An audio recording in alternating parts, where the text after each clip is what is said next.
मित्रांनो, ही आहे पिंपरी चिंचवड शहराची अवस्था. हे बघा धुळाचे उठणारे लोट.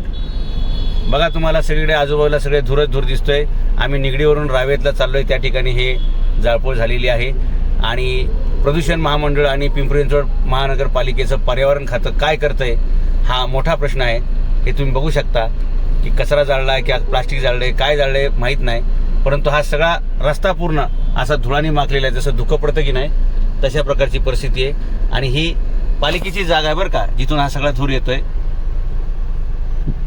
रस्त्यावर तिथं काहीतरी जाळलेलं आहे. तर मित्रांनो, हे अशी परिस्थिती. समोर पण बघा, भिंतीच्या पलीकडून सगळा हा धूर येतोय.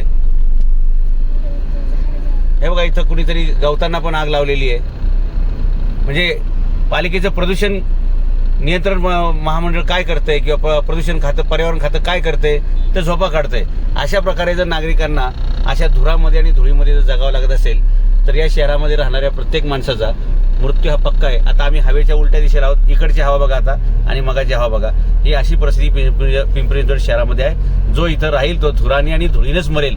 त्याला बंदुकीची गोळी आणि त्याला औषधाची गोळी काय लागणार नाही. त्याला वीज घ्यायची गरज पडणार नाही, गळफास घ्यायची गरज पडणार नाही, रेल्वे खाली उडी मारून जीव द्यायची गरज नाही. राहत्या घरामध्येच तो धूळ खाऊन आणि धूर खाऊन मारणार. एवढीच व्यवस्था पिंपरी चिंचवड महापालिकेने केलेली दिसते. या पर्यावरण खात्याचं आता सोमवारी काय खरं नाही. तुमची हजेरी घेणार म्हणजे घेणार आणि तुम्हाला झाडून बदलून काढणार म्हणजे काढणार.